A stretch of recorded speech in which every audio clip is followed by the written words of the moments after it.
Lorsque nous voyons la recherche des noms pour nommer des partis politiques en France, aussi bien des partis politiques classiques que des partis politiques extrêmes, il est intéressant de constater la pauvreté véritable qui existe dans le choix et dans l'innovation. Donc, c'est intéressant, par exemple, de voir que on a utilisé comme appellation le nouveau Front populaire par rapport au Front populaire, le fameux de 1936, qui représentait finalement l'union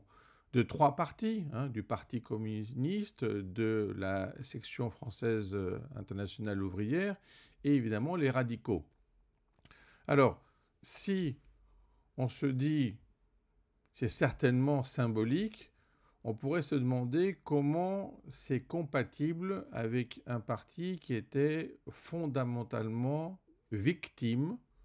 le Front populaire, et en particulier Léon Blum, d'antisémitisme, de pouvoir utiliser la même appellation simplement en mettant nouveau et en considérant que tout a changé. De la même façon, on peut se dire aussi que le front, la notion de front, existait déjà avec le Front national. Alors, vous voyez que c'est un parti évidemment qui est né bien plus tard par rapport au Front populaire, mais en tout cas, ce qui est sûr, c'est qu'à partir du moment où on utilise encore le mot front, donc là, à partir de 1976, eh bien, c'est intéressant de finalement se rattacher par la suite au mot rassemblement, en gardant le national, donc ce n'est pas le nouveau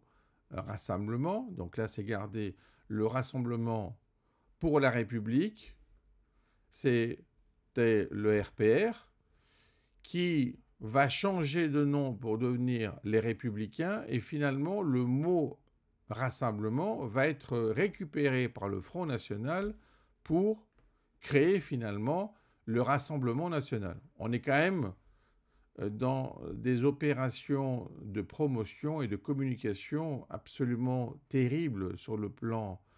de la richesse du vocabulaire, parce qu'on a l'impression qu'on tourne simplement autour de quelques mots et tout le reste est impossible à changer. Donc, je voulais simplement mettre en évidence ce point, car nous avons à l'heure actuelle deux partis des extrêmes qui utilisent des appellations de partis qui ne l'étaient pas et qui ont même changé d'appellation pour pouvoir finalement avoir un renouveau. Quel est le renouveau quand on utilise cette terminologie? C'est à voir. En tout cas, on a l'impression plutôt d'avoir affaire à des subterfuges communicatifs et pas à des changements de fond, car le fond est totalement différent, totalement à l'encontre de ce qui était initialement nommé de cette manière, et par conséquent, on voit bien le paradoxe qui en résulte.